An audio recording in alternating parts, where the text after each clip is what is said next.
কল্পনা করুন আপনার কাঁধে এত ভারী একটা বোঝা আছে যে মনে হচ্ছে আর এক পা চলার শক্তিও নেই। এখন কল্পনা করুন আল্লাহ নিজ হাতে সেই বোঝা সরিয়ে নিচ্ছেন, আপনাকে আশ্বস্ত করছেন যে সবকিছু তিনিই দেখবেন চিরদিনের জন্য। প্রিয় ভাই ও বোনেরা, আজ আমি আপনাদের কঠোর পরিশ্রম, ত্যাগ বা সংগ্রামের কথা বলবো না। আজ আমি কথা বলবো আপনার আসল লক্ষ্য ও আপনার পরিণতির বিষয়ে। আপনি এই পৃথিবীতে শুধুমাত্র একটি চাকরি, বেতন বা পদবীর জন্য আসেননি। আপনার পথ আলাদা, বিশেষ একটি পথ যা শুধুমাত্র আল্লাহ আপনাদের জন্য নির্ধারণ করেছেন। তাই প্রস্তুত হন। কুরআন আমাদের স্মরণ করিয়ে দেয়, যে ব্যক্তি আল্লাহর ওপর ভরসা করে আল্লাহ তার জন্য যথেষ্ট। নিশ্চয়ই আল্লাহ তাআলা তার ইচ্ছা পূরণ করবেন। এই যাত্রা হলো সম্পূর্ণভাবে আল্লাহর ওপর নির্ভর করা এবং দেখার অপেক্ষা করা কিভাবে তিনি আপনার জীবনকে পরিবর্তন করেন এমনভাবে যা আপনি কল্পনাও করতে পারেন না। তাই লক্ষ্য হারাবেন না। এই ভিডিওর শেষে আপনি বুঝতে পারবেন আল্লাহর ওপর নির্ভর করাই সফল ও পরিপূর্ণ জীবনের চাবিকাঠি। অনিশ্চয়তার মাঝেও আল্লাহর ওপর ভরসা। প্রিয় ভাই ও বোনেরা, জীবনের সবচেয়ে গুরুত্বপূর্ণ শিক্ষা হল আল্লাহর ওপর সম্পূর্ণ ভরসা করা, বিশেষ করে যখন সবকিছু অনিশ্চিত মনে হয়।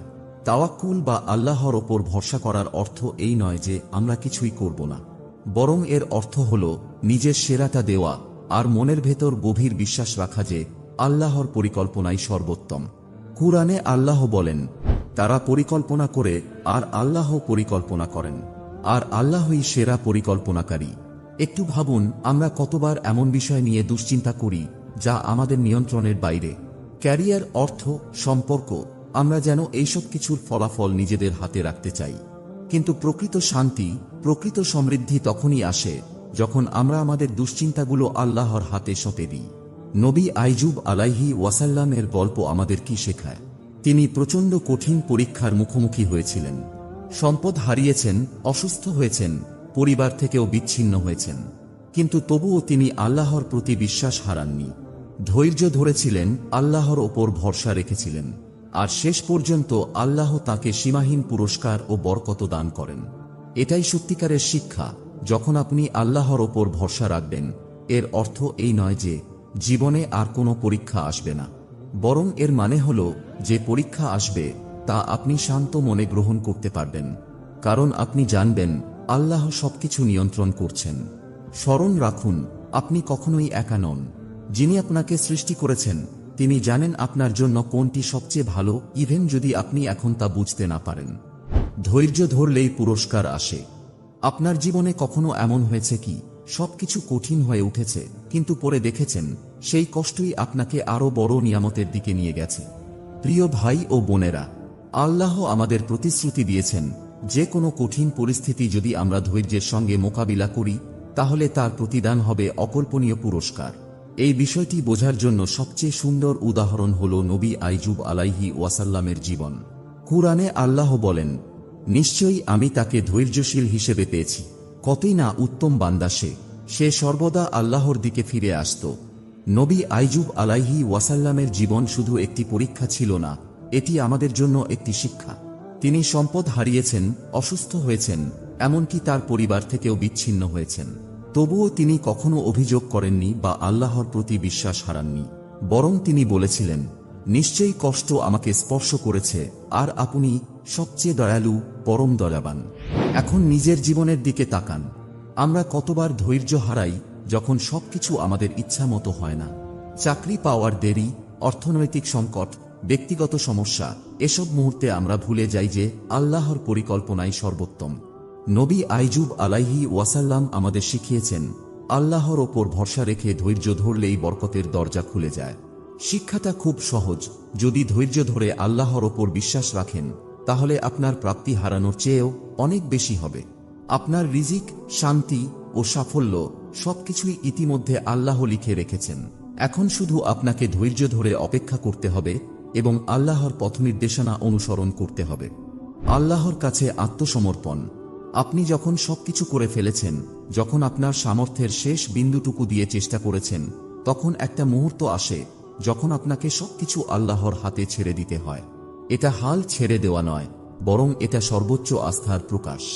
কুরআনে আল্লাহ বলেন, তুমি আল্লাহর ওপর ভরসা করো আর তিনিই যথেষ্ট কার্যনির্বাহক। প্রিয় ভাই ও বোনেরা, আমরা প্রায়ই মনে করি সফলতা শুধুমাত্র আমাদের পরিশ্রমের ফল। অবশ্যই চেষ্টা করা জরুরি, কিন্তু প্রকৃত সফলতা আসে যখন আমরা পরিশ্রমের সঙ্গে আল্লাহর ওপর নির্ভর করি। নবী আইয়ুব আলাইহি ওয়াসাল্লামের জীবন একটি অন্যতম উদাহরণ। অসংখ্য কঠিন পরীক্ষার মুখোমুখি হয়েও তিনি কখনো প্রশ্ন করেননি কেন তার জীবনে এত কষ্ট আসছে বা তার চেষ্টাগুলো যথেষ্ট কিনা। তিনি নিজেকে সম্পূর্ণভাবে আল্লাহর হাতে সঁপে দিয়েছিলেন, কারণ তিনি জানতেন আল্লাহর পরিকল্পনা তার চিন্তার চেয়েও মহৎ। ভাবুন তো, আমরা কতবার দুশ্চিন্তায় পড়ে যাই যখন আমাদের সামর্থ্যের সবটুকু দিয়েও কাঙ্ক্ষিত ফল পাই না। আমরা উদ্বিগ্ন হয়ে পড়ি এবং ভুলে যাই যে আল্লাহ আগেই সবকিছু নির্ধারণ করে রেখেছেন। যখন আপনি আপনার চেষ্টা আল্লাহর হাতে ছেড়ে দেন, তখন অন্তরে প্রশান্তি নেমে আসে। তখন আপনি উপলব্ধি করেন সবকিছু আপনার পরিকল্পনা মতো না হলেও তা সব সময় আল্লাহর পরিকল্পনা অনুযায়ী হচ্ছে, আর সেটাই সবচেয়ে ভালো। এই কথাটি মনে রাখুন, আল্লাহর ওপর ভরসা করা মানে চেষ্টা না করা নয়, বরং সেটাই প্রচেষ্টার পূর্ণতা। আপনার সর্বোচ্চটা দিয়ে দিন, তারপর আল্লাহর ওপর ভরসা করুন, তিনি আপনার বাকি সবকিছুর যত্ন নেবেন। সত্যিকারের সম্পদ। সত্যিকারের সম্পদ কি? প্রিয় ভাই ও বোনেরা, সম্পদ কেবল হাতে থাকা জিনিসের পরিমাণ দিয়ে মাপা যায় না। এটি নির্ধারিত হয় আপনার হৃদয়ের প্রশান্তি দিয়ে। এই পৃথিবীতে সবাই টাকা পয়সা, পদমর্যাদা আর খ্যাতির পেছনে ছুটছে, কিন্তু ইসলাম আমাদের শেখায় প্রকৃত সাফল্য লুকিয়ে আছে সন্তুষ্টি আর কৃতজ্ঞতায়। প্রিয় নবী মুহাম্মদ সাল্লাল্লাহু আলাইহি ওয়াসাল্লাম বলেছেন, সম্পদ মানে প্রচুর সম্পত্তি থাকা নয়, বরং প্রকৃত সম্পদ হল অন্তরের পরিতুষ্টি। ভাবুন তো, আমরা কতবার নিজের জীবন অন্যদের সঙ্গে তুলনা করি, কারো সাফল্য বা কারো জীবনযাত্রা দেখে আফসোস করি। এই তুলনাই আমাদের প্রশান্তি কেড়ে নেয়। কিন্তু একজন বুদ্ধিমান মানুষ বুঝতে পারে আল্লাহ প্রদত্ত উপহার, ভালো স্বাস্থ্য, ঈমানের শক্তি, মাথার ওপর একটি ছাদ, এসবই আসল সম্পদ, যা টাকার বিনিময়ে কেনা যায় না। একবার ভেবে দেখুন, আপনার বর্তমান জীবনের জন্য কি আল্লাহকে যথেষ্ট ধন্যবাদ দিয়েছেন? যখন আপনি জানেন তার চেয়ে যা আছে তাতে মনোযোগ দেন, তখনই এমন এক সম্পদ অনুভব করবেন যা কোনো বস্তু দিয়ে পূরণ করা সম্ভব নয়।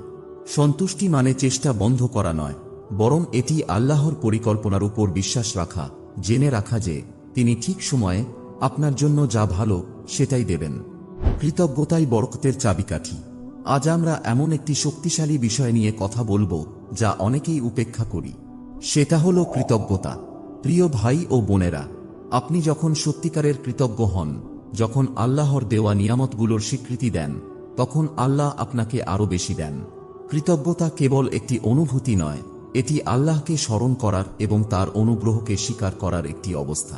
কুরআনে আল্লাহ বলেন, যদি তোমরা কৃতজ্ঞ হও তবে আমি তোমাদের প্রতি আরো অনুগ্রহ বর্ষণ করব, আর যদি অকৃতজ্ঞ হও তবে নিশ্চয়ই আমার শাস্তি কঠিন। আজকের ব্যস্ত জীবনে আমরা যা নেই তার পেছনে দৌড়াই, কিন্তু যা আছে তার কদর করতে ভুলে যাই। কতবার আমরা আমাদের না পাওয়া জিনিসের জন্য অভিযোগ করি, অথচ প্রতিদিন যে অসংখ্য নেয়ামত পাচ্ছি সেগুলোর কথা ভাবিও না। ভালোভাবে ঘুম থেকে জেগে ওঠা, সুস্থ থাকা, খাবার খেতে পারা, এমনকি নামাজ পড়ার সুযোগ পাওয়া, এগুলোই বিশাল নিয়ামত যা আমরা প্রতিদিন অবহেলা করি। কৃতজ্ঞতা আমাদের চিন্তাধারাকে পরিবর্তন করে এবং আল্লাহর রহমতের সঙ্গে আমাদের হৃদয়কে সংযুক্ত করে। একবার ভাবুন, যদি কেউ আপনাকে আন্তরিকভাবে ধন্যবাদ জানায়, আপনি কি তাকে আরও দিতে চান না? আল্লাহর দান আমাদের কল্পনার চেয়েও অনেক বড়। আপনি যদি কৃতজ্ঞ হন, তাহলে আপনি শুধু নিজের বর্তমান নিয়ামত রক্ষা করবেন না, বরং আরও বেশি বরকত আকর্ষণ করবেন, সেটা এ দুনিয়াতেও আর আখিরাতেও পাবেন। কৃতজ্ঞতা কেবল আলহামদুলিল্লাহ বলা নয়, বরং এমনভাবে জীবনযাপন করা যা আপনার কৃতজ্ঞতাকে প্রকাশ করে। আপনার পাওয়া নেয়ামতগুলোকে মানুষের উপকারে লাগান এবং আল্লাহর আরও কাছে যান। নিঃস্বার্থতার শক্তি আমাদের জীবনের অন্যতম গুরুত্বপূর্ণ কিন্তু উপেক্ষিত বিষয় হল নিঃস্বার্থতা। এর মানে হল আমরা যা কিছু করি তা শুধু আল্লাহর সন্তুষ্টির জন্য করা। প্রিয় ভাই ও বোনেরা, আমরা অনেক সময় অন্যদের প্রশংসা, স্বীকৃতি বা অনুমোদন পাওয়ার জন্য কাজ করি, কিন্তু ইসলাম আমাদের শেখায় যে একমাত্র আল্লাহর সন্তুষ্টিই আসল। কুরআনে আল্লাহ বলেন, বলুন, নিশ্চয়ই আমার নামাজ, আমার কোরবানি, আমার জীবন ও আমার মরণ সবকিছুই আল্লাহর জন্য, যিনি সমস্ত জগতের প্রতিপালক। একটু ভাবুন, আপনি যখন কোনো ভালো কাজ করেন, সেটা কি সত্যিই সঠিক কাজ বলে আপনি কাজটা করেন, নাকি শুধু অন্যরা দেখবে বলে করেন? নিঃস্বার্থতা মানে হল নিজের নিয়তকে বিশুদ্ধ রাখা, যাতে আপনার প্রতিটি কাজ, গোপনে হোক বা প্রকাশ্যে, শুধু আল্লাহর সন্তুষ্টির জন্য হয়। রাসূলুল্লাহ সাল্লাল্লাহু আলাইহি ওয়াসাল্লাম বলেছেন, নিশ্চয়ই আল্লাহ তোমাদের চেহারা বা সম্পদের দিকে তাকান না, বরং তিনি তোমাদের অন্তর ও কর্মের দিকে তাকান। আজকের যুগে, যেখানে সোশ্যাল মিডিয়া আমাদের প্রতিটি অর্জন শেয়ার করতে উদ্বুদ্ধ করে, সেখানে সত্যিকারের শক্তি হল নিজেকে মনে করিয়ে দেওয়া যে এটা শুধু আমার আর আল্লাহর মাঝে একটা বিষয়।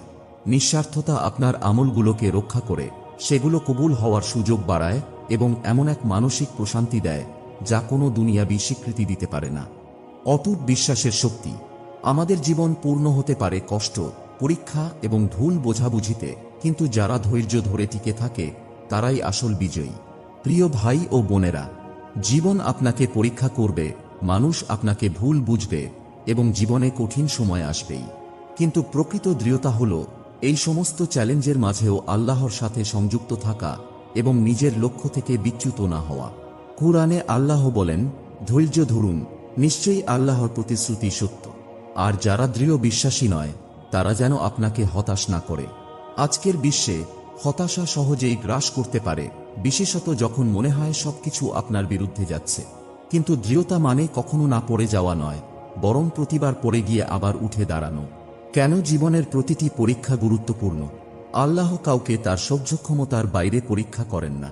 প্রতিটি পরীক্ষা এই প্রমাণ যে আল্লাহ আপনার মাঝে সম্ভাবনা দেখেন এবং আপনাকে আরও ভালো কিছুতে প্রস্তুত করছেন। কর্মক্ষেত্রে ব্যর্থতা, মানুষের সমালোচনা বা ব্যক্তিগত সংকট যাই আসুক না কেন, আল্লাহর পরিকল্পনা আপনার চেয়ে সর্বদা উত্তম। আপনার চ্যালেঞ্জকে শেখার সুযোগ বানান। পরিস্থিতি যত কঠিন হোক, নিজেকে প্রশ্ন করুন, আল্লাহ আমাকে এর মাধ্যমে কি শেখাতে চান? এই কষ্ট কি আমাকে আল্লাহর আরও কাছে নিয়ে যাচ্ছে? যখন আপনি জীবনকে এই দৃষ্টিকোণ থেকে দেখবেন, তখন যে কোনো কঠিন মুহূর্ত হয়ে উঠবে শিক্ষার এবং পুরস্কারের সুযোগ। প্রিয় ভাই ও বোনেরা, আজ আমরা যে পথ চলার কথা আলোচনা করেছি, তা শুধু ভুল এড়ানো বা বরকত চাওয়ার জন্য নয়। এটি আপনার জীবনকে সেই উদ্দেশ্যের সাথে সংযুক্ত করার জন্য যা আল্লাহ আপনার জন্য নির্ধারণ করেছেন। আমরা যে 7টি গুরুত্বপূর্ণ শিক্ষা নিয়ে কথা বলেছি, সেগুলো আমাদের মনে করিয়ে দেয় যে প্রকৃত সমৃদ্ধি, শান্তি ও পূর্ণতা আসে তখনই যখন আমরা আল্লাহর সাথে সম্পর্ক দৃঢ় করি এবং তিনি যে নেয়ামত আমাদের দিয়েছেন সেগুলোর যথাযথ হেফাজত করি। একবার ভাবুন, আপনার জীবনের এমন কোনো দিক আছে কি যেখানে আপনি দ্বিধায় আছেন বা কঠিন সময় পার করছেন? জেনে রাখুন, আল্লাহর পথে ফিরে আসতে অনেক সময়ের দরকার হয় না। প্রতিদিন ছোট ছোট কিন্তু সত্যিকারের আন্তরিকভাবে চেষ্টা করুন। আল্লাহর রহমত আর পথনির্দেশ সব সময় আমাদের কাছেই আছে। একটি সহজ কিন্তু শক্তিশালী দোয়া, ইয়া আল্লাহ, আপনার দেয়া নেয়ামতগুলো সংরক্ষণ করতে আমাকে সাহায্য করুন এবং এমন একটি জীবন গড়ে তুলতে আমাকে দিক নির্দেশ দিন যা আপনাকে সন্তুষ্ট করবে। এই দোয়াটি যদি আপনার হৃদয়ে স্পর্শ করে, তাহলে এটি অন্যদের সাথে ভাগ করে নিন। আপনার একটি শব্দ হয়তো কারো জীবন পরিবর্তন করে দিতে পারে। যদি এই কথাগুলো আপনাকে নতুন দৃষ্টিভঙ্গি দেয়, তাহলে অন্যদেরও অনুপ্রাণিত করুন। আল্লাহ আমাদের সবাইকে তার উপর সম্পূর্ণ নির্ভর করতে, তার নেয়ামত সংরক্ষণ করতে এবং কৃতজ্ঞতায় পরিপূর্ণ একটি জীবনযাপন করতে সাহায্য করুন। আমিন।